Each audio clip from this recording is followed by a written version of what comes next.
Hello friends, Nivedita माऊ चॅनलमध्ये तुमच्या सर्वांचं स्वागत. सो बघा, मी मागच्या व्हिडिओमध्ये सांगितलं होतं तांदळाची खीर कशी बनवायची आणि ह्या व्हिडिओमध्ये मी तुम्हाला दाखवते की पुरणपोळी मी कशी बनवली फर्स्ट टाईम. तर पुरणपोळीसाठी मी एकच वाटी डाळ घेतली होती, कारण मी फर्स्ट टाईम ट्राय करत होते.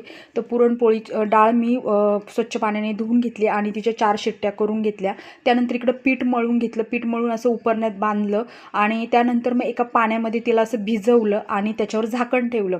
म्हणजे कणिक आहे ना छान असं लुसलुशीत आणि मऊ होतं. पुरणपोळीसाठी असं कणिक भिजवायचं, हे सुद्धा मी दुसऱ्या व्हिडिओतून बघूनच तुम्हाला सांगते. तर पुरणपोळीनंतर ते डाळ शिजल्यानंतर त्या गूळ ना 1 वाटी, जर डाळ असेल तर अर्धी वाटी मी गूळ घेतला आहे. तर तुम्ही म्हणजे सपोज 1 किलो जर तुम्ही डाळ घेतली तर 3 पावशर गूळ घ्यायचा.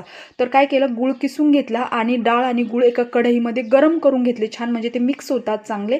आणि त्यानंतर मग अशी गरम गरम डाळ मी पुरणाच्या चाळणीमधून बारीक केली. तर बघा, थोडंसं मला त्रास होत होता, तर मग राहुलने मला मदत केली इथे.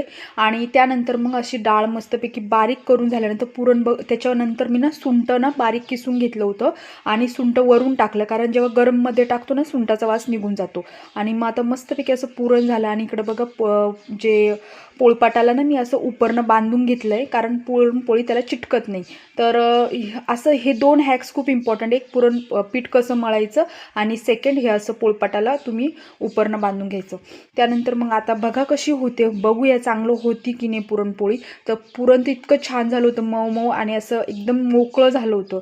तर मग असं पुरण भरून घेतलं, त्याच्यामध्ये थोडंसं पीठ टाकलं आणि वरून असं दाबून घेतलं. दाबल्यानंतर आहे ना असं चिमटीने ना सरळ पॅक करायचं, जसं आपण शिलाई करतो ना तसं वरून पॅक करून घेतलं. आणि मग नंतर हे बघा अशी पुरणपोळी लाटून घेतली.